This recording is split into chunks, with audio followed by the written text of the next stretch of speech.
Jadi satu orang sahabat bagi tahu, wahai Ummul Mukminin, ada apa ni, harta Abdul Rahman baru balik daripada Syam. Harta dagangan Abdul Rahman bin Auf kan, baru tiba di Madinah. Baru tiba di Madinah, harta tadi datang daripada Syam. Banyak harta kan. Maka Aisyah radhiyallahu anha mendoakan kepada Abdul Rahman bin Auf kan, barakallahu fi ahli wa mali, semoga Allah memberkati hartanya, ahli keluarganya kan, dan semoga Abdul Rahman direzekikan ataupun diberi minum air daripada sungai Salsabil di dalam syurga. Ini doa yang sama yang Rasulullah pernah doakan kepada Abdul Rahman bin Auf, diungkapkan semula oleh Aisyah radhiyallahu anha. Kemudian sahabat tadi dia dengar dan dia pergi kepada Abdul Rahman bin Auf, dia kata, wahai Abdul Rahman, Ummul Mukminin Aisyah radhiyallahu anha mendoakan engkau kan. Jadi Abdul Rahman tanya, dia doakan apa? Kata dia doakan yang sama yang Rasulullah pernah doakan kamu, supaya kamu dapat minum daripada sungai Salsabil. Maka dia terus pergi bertemu dengan Aisyah. Dia tanya, wahai Ummul Mukminin, betulkah engkau telah doakan aku seperti mana doa Rasulullah padaku? Maka dia kata, ya. Maka Abdul Rahman bin Auf, bila dia dapat tahu bahawa dia didoakan supaya dapat minum air daripada sungai Salsabil yang mengalir di dalam syurga, maka apa yang dia buat, tuan-tuan? Dia terus buat announcement bahawa semua harta dia ini dia infakkan untuk penduduk Madinah. Maksudnya dia buat satu isytihar bahawa siapa nak ambil harta dia ni boleh pergi kat sana dan ambil. Assalamualaikum warahmatullahi wabarakatuh. Alhamdulillah, innal hamdalillah nahmaduhu wa nasta'inuhu wa nastahdi wa nastaghfiruh wa nu'minu bihi wa natawakkalu alayh. Wa na'udzu billahi min shururi anfusina wa min sayyiati a'malina. Man yahdihillahu fala mudilla lahu wa man yudlilhu fala hadiya lahu. Wa asyhadu an la ilaha illallah wahdahu la syarika lah, wa asyhadu anna sayyidana Muhammadan abduhu wa rasuluh.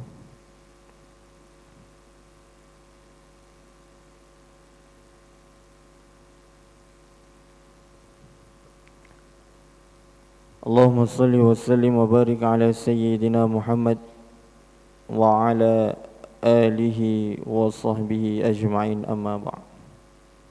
Subhanaka la ilma lana illa ma 'allamtana innaka antal alimul hakim. Rabbi shrah li sadri wa yassir li amri wahlul 'uqdatam min lisani yafqahu qawli, wa la hawla wa la quwwata illa billahil 'aliyyil 'azim. Allahumma anfa'na bima 'allamtana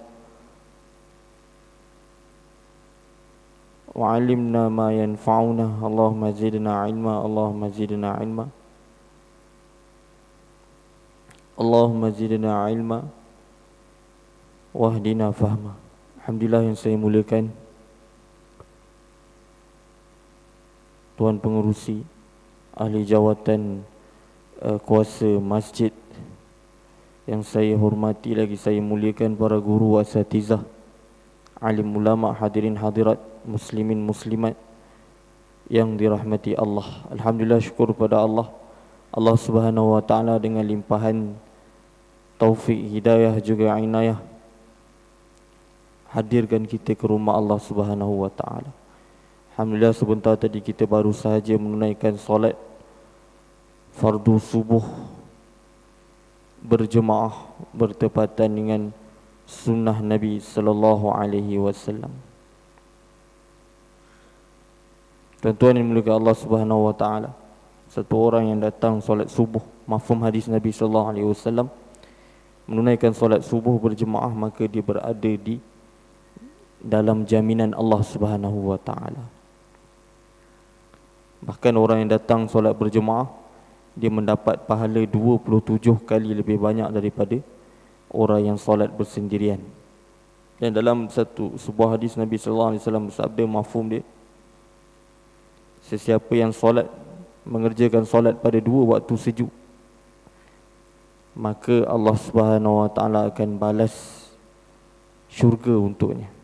2 waktu sejuk itu ialah waktu subuh dan juga waktu asar.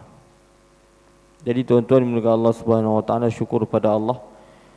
Mudah-mudahan Allah Subhanahu wa taala terus istiqamahkan kita sehingga akhir hayat kita. Allah Subhanahu wa taala terima semua amal ibadah kita, amal soleh kita, dan Allah jadikan amal-amal tersebut sebagai pengampunan dosa, rahmat dan redha Allah Subhanahu wa taala untuk kita di akhirat besok. Dan Allah Subhanahu wa taala himpunkan kita sekali lagi, Allah himpunkan kita bersama-sama di dalam syurganya besok, insya-Allah.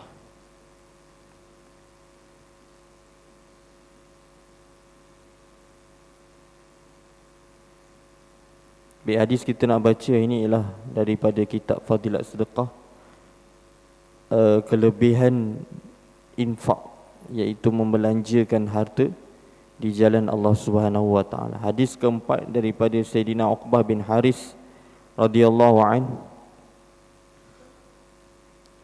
qala sallaitu wara'a an-nabiy sallallahu alaihi wasallam bil madinatil asra fasallama thumma qama musri'an fatakhatta riqaban nas ila ba'di hujari nisaihi fafazi'an nas min sur'atihi fakharaja alaihim fara'a annahum qad ajibu min sur'atihi qala dhakartu syai'an min tibrin 'indana fakarihtu an yahbisani fa'amartu biqismati, rawahul Bukhari. Sayyidina Uqbah bin Haris radhiyallahu an berkata bahawa pada suatu kali saya telah bersolah asar berimamkan Nabi sallallahu alaihi wasallam di Madinah. Lalu baginda telah memberi salam, kemudian baginda sallallahu alaihi wasallam terus bangun, melangkah bahu-bahu orang ramai, bersegera menuju ke arah salah satu rumah isteri-isteri baginda.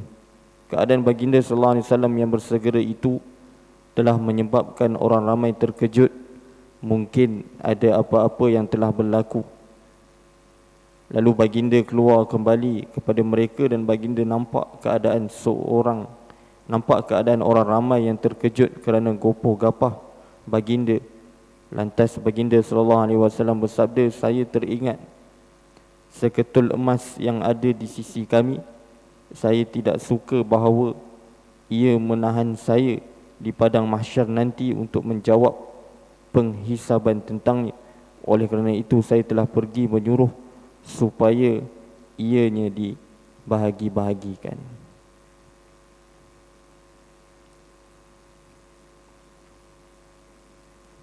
Baik. Ya, dalam hadis ni kita dapat faham bahawa Nabi sallallahu alaihi wasallam, satu benda yang kita perlu faham ialah Rasulullah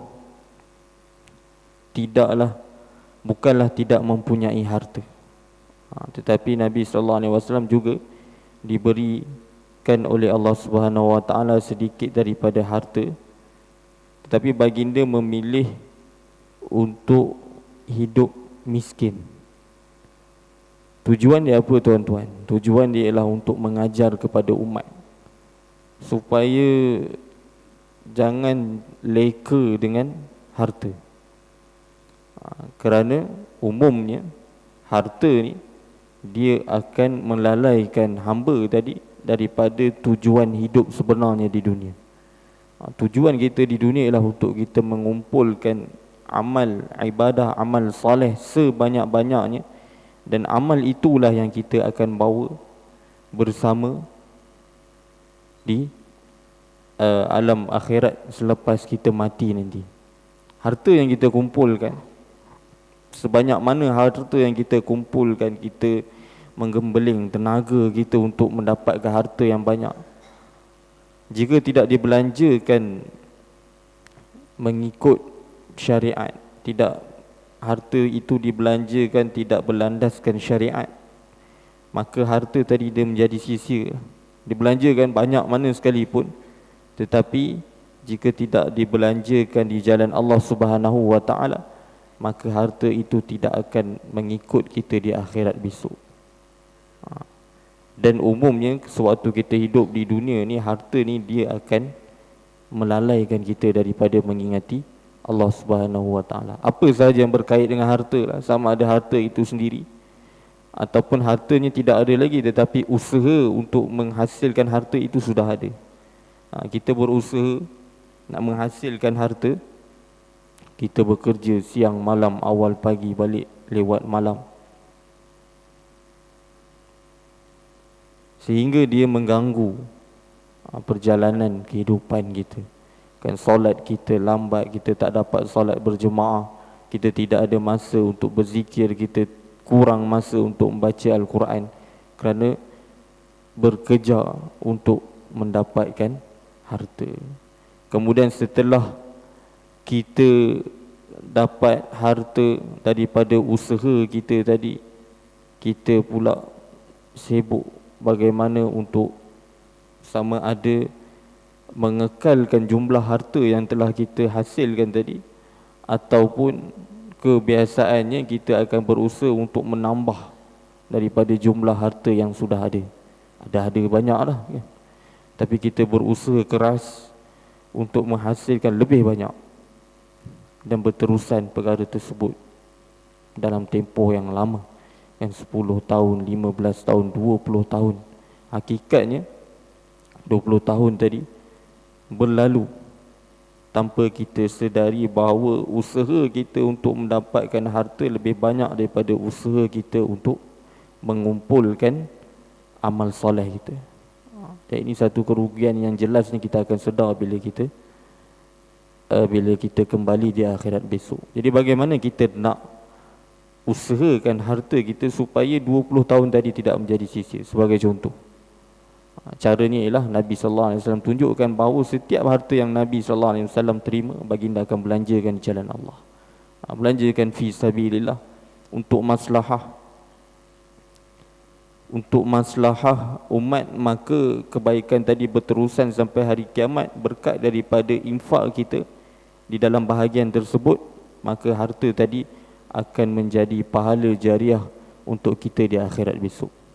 Apa sahaja bahagian-bahagian infak yang memerlukan sumbangan, kan, sebagai contoh kepada pembinaan masjid, pengurusan masjid, ataupun untuk rumah anak yatim, atau untuk pembinaan pondok-pondok tahfiz, madrasah, kita infakkan sebahagian harta kita. Selagi ada orang membaca Al-Quran, selagi ada orang mengajarkan Al-Quran, menyebarkan agama, mengajarkan maksud-maksud daripada Al-Quran tersebut, ramai umat dapat faedah daripada pengajian, daripada ilmu tersebut. Kita pernah letakkan sedikit daripada harta kita, kita infakkan untuk pengurusan pengajian dan juga ilmu-ilmu agama, maka kita akan mendapat pahala daripada pengajian tersebut secara tidak langsung sehinggalah sampai bila-bila, sampailah hari kiamat. Sampailah hari kiamat. Bahkan disebutkan dalam sebuah hadis, satu orang yang menghamparkan sejadah di dalam masjid, bukan sejadah dia pun, dihamparkan sahaja. Selama mana sejadah tadi terhampar di dalam masjid, tidak diangkat, maka selama itulah malaikat akan terus mendoakan keampunan untuk dia. Itu sejadah kan? Orang yang bentangkan kapet ni dalam masjid, dia yang pasang kapet dalam masjid. Kapet masjid ni 10 tahun sekali tukar, 15 tahun sekali tukar kan. Selama itulah malaikat akan terus mendoakan keampunan untuk dia. Nampak kecil tuan-tuan, tapi besar di sisi Allah Subhanahu wa taala. Apatah lagi orang yang memberikan sebahagian daripada harta dia untuk maslahah agama, untuk maslahah umat Islam, maka dia mendapat pahala daripada infak ni tersebut selagi mana kebaikan tadi berterusan dijalankan. Sayyidina Abu Ayyub Al-Ansari radhiyallahu an. Sayyidina Abu Ayyub Al-Ansari radhiyallahu an, kita tahu kisah dia.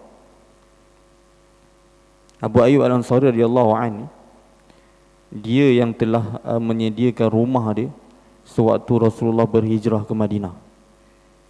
Apabila Rasulullah tiba di Madinah, maka orang Islam Ansar menyambut Nabi sallallahu alaihi wasallam. Kan mereka menunggu baginda untuk masuk ke Madinah.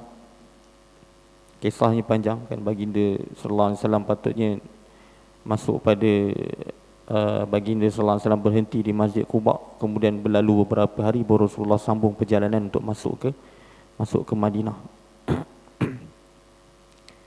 Ketika Rasulullah tiba di Madinah, maka ramai orang offer, tawarkan Nabi untuk duduk di rumah mereka.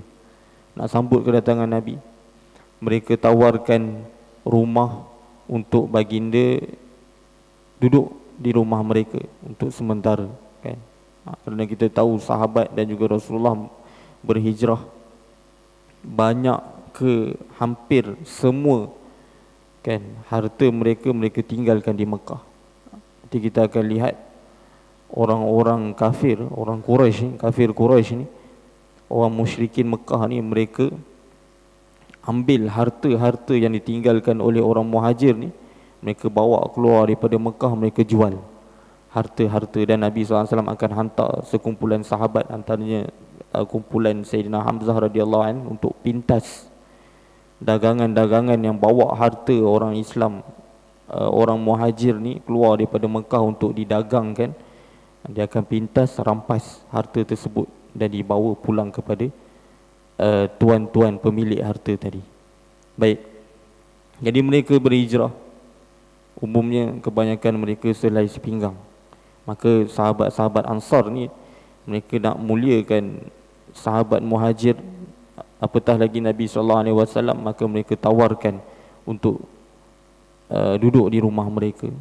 Tapi Nabi SAW masuk dengan seekor dengan unta baginda, unta baginda SAW. Dan Rasulullah beritahu bahawa unta ni dia akan berhenti di mana Allah berhentikan dia. Di mana Allah berhentikan dia. Jadi unta Nabi SAW pun mula berjalan, kan, jalan-jalan dia berhenti satu tempat. Kemudian sahabat dia kata, oh Nabi nak bermalam di sini, Nabi akan duduk di sini. Kemudian unta tu bangun semula dan dia berjalan sehinggalah dia berhenti di depan rumah Abu Ayyub Al-Ansari radhiyallahu anhu, kan. Dan Nabi SAW sabdakan bahawa yang telah memberhentikan untaku ini ialah zat yang sama yang telah memberhentikan tentera bergajah. Kan, kalau kita lihat kisah Abrahah nak serang Kaabah, kan, nak serang Kaabah, maka Allah Subhanahu Wa Taala telah menahan gajah tadi daripada memasuki kota Mekah. Zat yang sama Allah Subhanahu Wa Taala telah memberhentikan unta ni di depan rumah Abu Ayyub Al-Ansari radhiyallahu anhu. Rasulullah duduk di rumah beliau. Rumah Abu Ayyub Al-Ansari radhiyallahu anhu, rumah dia 2 tingkat. Rumah dia 2 tingkat. Mula-mula Rasulullah nak duduk di bawah, kan. Dia nak duduk di atas. Dia bagi Nabi duduk di bawah lah, mudah, kan. Di bawah masuk keluar semua jadi mudah. Kalau di atas susah nak naik turun. Jadi malam yang pertama dia tak boleh tidur. Kan. Jadi Nabi duduk di satu side, satu bahagian. Dia duduk di atas tapi di bahagian yang lain, sebab dia tak nak dia itu berada lebih tinggi daripada Nabi. Tapi dia tak boleh tidur. Dia dengan isteri dia Ummu Ayyub radhiyallahu anha tak boleh tidur. Jadi esoknya dia bagi tahu kepada Rasulullah, ya Rasulullah, aku tak boleh tidur malam tadi, kan, tak sesuai, kan, tak layak untuk aku berada lebih tinggi daripada engkau. Maka dia minta Nabi untuk duduk di atas, kan. Nabi menolak. Nabi kata tak apa, tak ada masalah, boleh je duduk bawah, kamu duduk di atas, tak ada masalah, kan. Tapi dia minta juga, dan Nabi SAW duduk pindah naik ke tingkat atas, dia duduk di bawah. Selang beberapa lama Rasulullah duduk di rumah Abu Ayyub Al-Ansari radhiyallahu anhu, maka Rasulullah berhajat untuk membina sebuah masjid.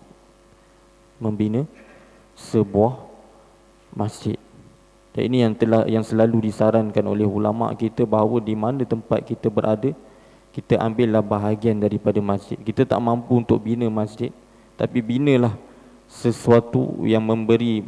Kalau kita ada harta, kita usahakanlah untuk membina sesuatu ataupun menyalurkan apa-apa sumbangan dari segi harta ataupun tenaga kita di satu pusat komuniti lah, kita kata masjid umpamanya, ataupun apa-apa tempat yang dapat menghasilkan ataupun memberikan kebaikan kepada umat, maka kita ambil bahagian.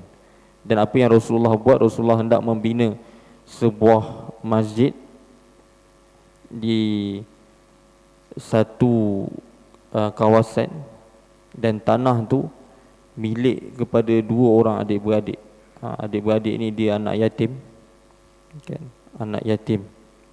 Dua orang, seorang nama dia Sahal, seorang lagi nama dia Suhail radhiyallahu anhuma. Baik, jadi bila dia tahu Nabi SAW nak bina masjid di situ, maka dia kata pada Nabi, boleh, kalau tuan nak bina masjid di sini, ya Rasulullah, maka kami akan infakkan tanah ni kepada tuan, dan tuan boleh bina masjid. Tetapi Abu Ayyub Al-Ansari radhiyallahu anhu, dia tak nak lepaskan peluang tu, kan? Dia telah jumpa dua orang anak yatim ni, dan dia minta supaya tanah tadi jangan diinfakkan kepada Nabi, tetapi jualkan kepada aku. Maka dua orang anak yatim ni pun jual lah. Dia kata, jual lah dengan apa harga sekalipun, mahal macam mana sekalipun, aku akan beli tanah ni. Maka mereka telah jual tanah tadi kepada Abu Ayyub Al-Ansari radhiyallahu an. Beliau telah beli dan beliau telah infakkan tanah itu untuk, bukan infak lah, diwakafkan tanah tadi untuk dibina masjid. Dia beritahu kepada Rasulullah, ya Rasulullah, aku telah beli tanah ni dan aku wakafkan untuk dibuat masjid. Dan masjid itulah Masjid Nabawi. Masjid Nabawi di Madinah Al-Munawwarah. Dan semua pahala orang yang solat di Masjid Nabawi daripada dulu sampai hari ini, sampai hari kiamat, pahalanya akan dapat pada Abu Ayyub Al-Ansari radhiyallahu anhu. Daripada kecil masjidnya, kan, bertiangkan batang kurma, berbumbungkan pelepah tamar, sehinggalah kita lihat hari ini masjid yang sangat besar. Setiap hari 24 jam tidak putus orang solat di masjid itu, tidak putus orang baca Al-Quran di dalam masjid itu, tidak putus orang berzikir di dalam masjid itu. Semua pahalanya dapat pada Abu Ayyub Al-Ansari radhiyallahu anhu sampai hari kiamat. Ini kelebihan infak, tuan-tuan. Kelebihan infak. Bahkan sahabat-sahabat Nabi sallallahu alaihi wasallam, infak ni benda biasa untuk mereka. Membelanjakan harta di jalan Allah ni benda yang biasa untuk mereka. Bahkan mereka tak sanggup untuk lihat ada harta yang masih kekal di sisi mereka, yang mana harta itu tidak dibelanjakan di jalan Allah. Tak boleh. Seperti hadis yang kita baca ni, Rasulullah sallallahu alaihi wasallam menunjukkan satu contoh, kan? Baginda tengah sembahyang teringat, kan, selepas sembahyang baginda teringat, kan, masih ada beberapa keping emas ada di sisi Nabi sallallahu alaihi wasallam. Baginda terus keluar daripada sembahyang dan pergi infak, kerana tak sanggup membiarkan harta tadi berada di dalam simpanan. Infakkan jalan Allah, maka sudah semestinya harta yang dibelanjakan di jalan Allah, dia akan menjadi jariah dan tidak akan dihisap oleh Allah Subhanahu wa taala di akhirat besok. Jadi tuan-tuan yang dimuliakan Allah Subhanahu wa taala, antara sahabat yang membelanjakan harta jalan Allah banyak, kan, ialah Sayyidina Abdul Rahman bin Auf. Kita sangat masyhur dengan nama sahabat ni.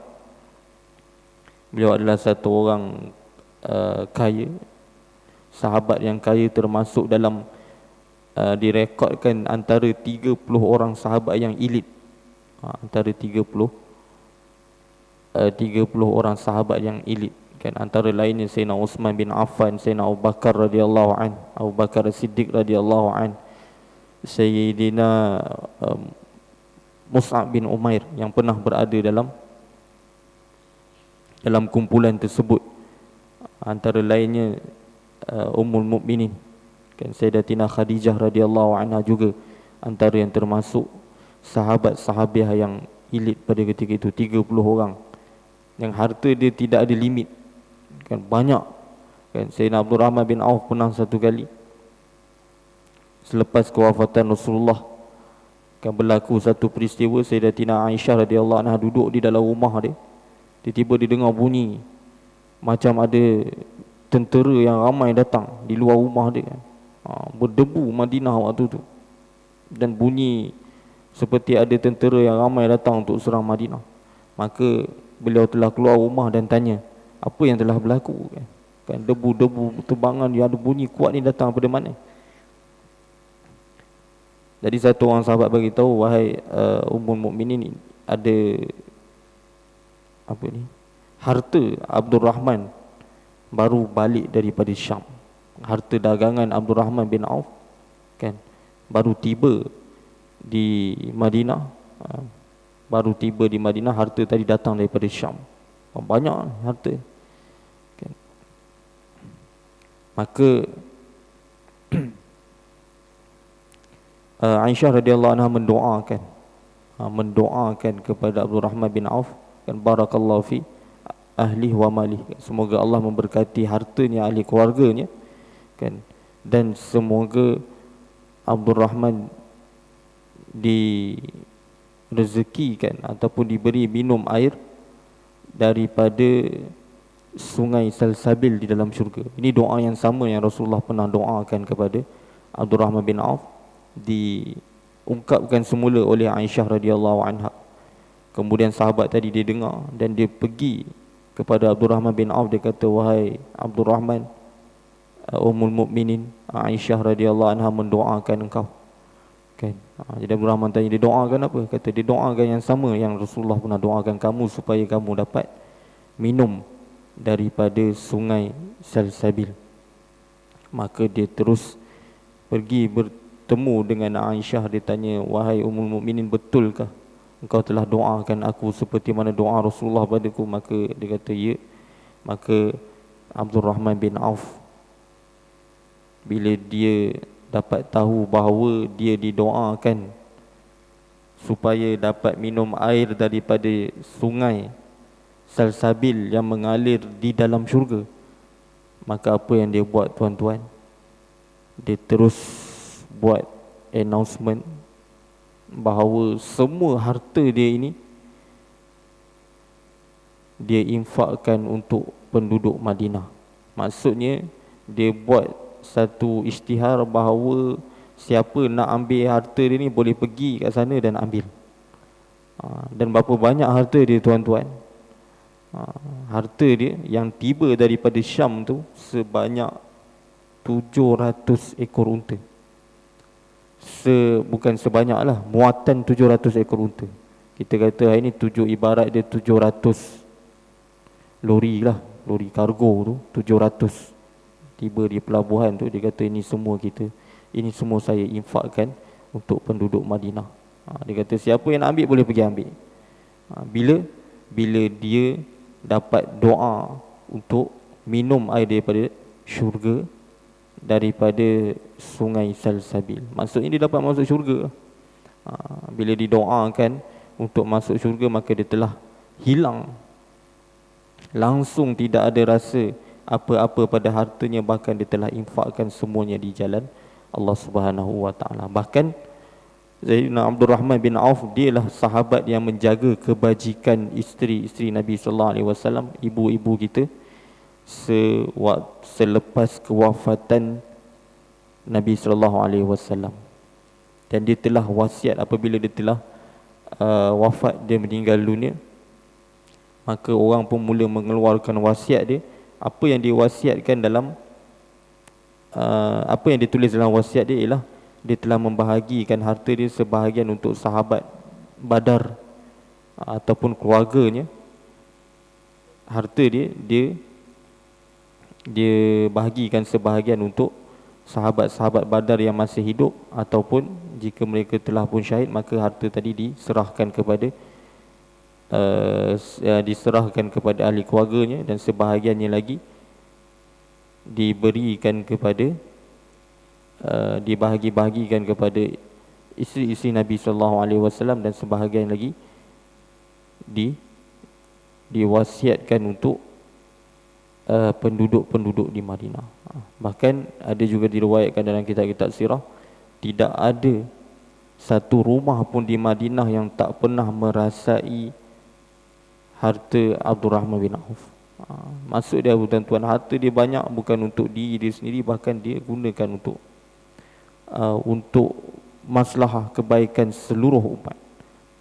Dan harta Abdurrahman bin Auf ni dibahagikan, sewaktu dia hidup dia bahagikan harta dia kepada 3. Satu ialah untuk membayar hutang. Bukan hutang dia, hutang orang pada orang lain. Ada sahabat yang tak mampu, yang berhutang dan tak mampu untuk bayar hutang, Abdurrahman akan selesaikan hutang dia. Dan satu lagi untuk biayai orang-orang yang susah di Madinah. Dan sebahagian lagi harta dia ialah mana-mana orang yang berhutang dengan dia, maka dia akan halalkan hutang-hutang tersebut. Ini contoh sahabat Nabi SAW yang telah membelanjakan hartanya sebanyak-banyaknya di jalan Allah Subhanahu wa taala. Bahkan ada satu perkara yang penting lah dalam kisah Abdurrahman bin Auf ni yang kita perlu perbetulkan, ialah ada hadis palsu, hadis palsu yang mengatakan bahawa Abdurrahman bin Auf akan masuk syurga dalam keadaan merangkak. Kita biasa dengar. Maka hadisnya hadis palsu yang direka, yang disebarkan oleh puak-puak Syiah untuk memburuk-burukkan sahabat Nabi sallallahu alaihi wasallam. Bahkan Abdurrahman bin Auf termasuk dalam asyarah mubasyarah, 10 orang sahabat yang telah dijanjikan syurga.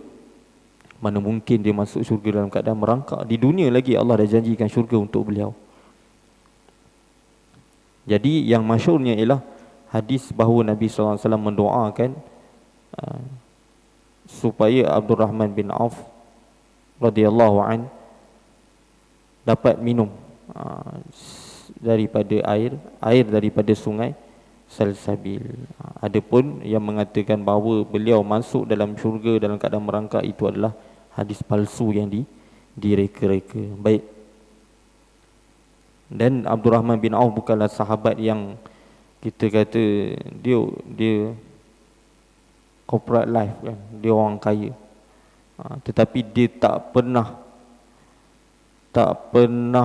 tidak hadir mana-mana peperangan bersama dengan Nabi sallallahu alaihi wasallam. Semua peperangan dengan Nabi dia hadir. Dia tak kata aku ya Rasulullah, aku orang kaya jadi aku bahagian kebajikan umat Islam je lah aku jaga, jadi peperangan-peperangan aku minta excuse tak pergi. Tak. Bahkan dia hadir semua perang dengan Nabi sallallahu alaihi wasallam, dan dia termasuk dalam 8 orang sahabat yang mula-mula masuk Islam. Mula-mula masuk Islam. Kisah dia waktu Rasulullah diwahyukan di Gua Hira atau Abdurrahman, dia tidak ada, Abdurrahman radhiyallahu anhu dia tidak ada di Mekah, bahkan dia berada di Yaman waktu itu. Dia sedang berdagang di Yaman, dia jumpa dengan satu orang pendeta Nasrani, dan dia berurusan dengan pendeta Nasrani tadi dalam hal jual beli dia, hal perniagaan dia. Dan pendeta Nasrani itu tanya pada dia, kamu datang daripada mana? Dia kata, aku datang daripada Mekah. Maka Abdurrahman bin Auf kata, maka pendeta itu kata, kamu tahu tak sekarang ni dah viral kan, tular di Mekah ni dah zahir Nabi akhir zaman. Dan Abdurrahman bin Auf dia terkejut, dia kata tak tahu pula cerita ni kan. Jadi dia kata ada satu orang anak Quraisy, dia mengaku yang dia adalah Nabi akhir zaman.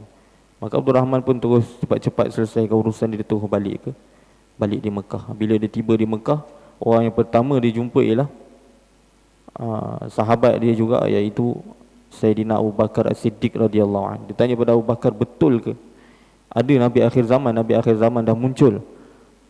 Jadi Abu Bakar radhiyallahu anhu bagi tahu betul, dan orang tersebut ialah Muhammad. Bila dia tahu orang itu ialah Muhammad, Abdurrahman bin Auf terus mengucap syahadah, asyhadu an la ilaha illallah wa asyhadu anna Muhammadar Rasulullah. Sebab apa tuan-tuan? Sebab mereka ni orang yang biasa berurusan lah, kan? Abu Bakar pun berniaga, Nabi sallallahu alaihi wasallam juga berniaga, Abdul Rahman bin Auf juga berniaga, dan mereka kenal Nabi sallallahu alaihi wasallam ni daripada sebelum kenabian, kan? Akhlak Nabi sallallahu alaihi wasallam, jujur Nabi sallallahu alaihi wasallam, sifat sabar baginda, sifat-sifat yang mulia ada dalam diri baginda menyebabkan mereka tak boleh nafikan bahawa Nabi adalah orang yang selayaknya untuk menjadi Nabi akhir zaman. Dan Abdul Rahman bin Auf termasuk dalam 8 orang sahabat yang mula-mula masuk Islam. Yang mula-mula masuk Islam ialah Khadijah radhiyallahu anha. Kemudian di antara kanak-kanak yang mula-mula masuk Islam ialah Ali radhiyallahu anhu. Hamba yang pertama masuk Islam, hamba perempuan yang pertama masuk Islam ialah Ummu Aiman radhiyallahu anha. Dan wanita yang pertama masuk Islam adalah Khadijah radhiyallahu anha. Dan sahabat Nabi yang pertama masuk Islam adalah Abu Bakar radhiyallahu anhu. Dan Abu Bakar radhiyallahu anhu telah keluar, kan, sampaikan dakwah tersebut. Dan pada hari yang pertama dia telah mengislamkan seramai 6 orang termasuk Abdul Rahman bin Auf. Dan itu ialah hari yang kedua beliau masuk Islam. Abu Bakar juga satu orang sahabat yang kaya, kan? Sewaktu kisah hijrah masyhur, beliau berhijrah dengan Nabi sallallahu alaihi wasallam, Rasulullah tanya, "Wahai Abu Bakar, apa yang kamu tinggalkan?" Dia kata, "Aku tinggalkan Allah dan Rasul saja." Semuanya habis diinfakkan di jalan Allah Subhanahu wa taala. Jadi kisah-kisah sahabat ni tuan-tuan kita selalu baca-baca, kan, supaya ianya menjadi tauladan, kan, contoh kepada kita untuk kita menjalani kehidupan di dunia ni. Sebab apa? Sebab kita lihatlah sahabat, kan, di dunia lagi mereka telah Allah Subhanahu wa taala telah redha dengan mereka. Sebab apa? Sebab mereka telah buat apa sahaja perkara untuk meraih redha daripada Allah. Di dunia lagi Allah telah redha pada mereka, bahkan sebahagian daripada mereka, 10 antara mereka bukan di akhirat, di dunia lagi Allah dah janjikan syurga untuk mereka. Kenapa? Kerana mereka berikan apa sahaja, hatta nyawa mereka sendiri, semata-mata untuk mendapat redha Allah Subhanahu wa taala dan semata-mata untuk menyukakan Nabi sallallahu alaihi wasallam.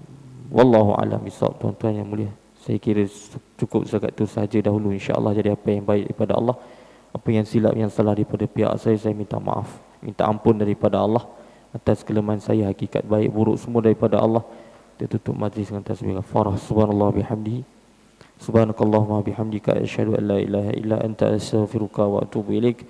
Subhana rabbika rabbil izzati amma yasifun, wa salamun alal mursalin, walhamdulillahi rabbil alamin. Assalamualaikum warahmatullahi wabarakatuh.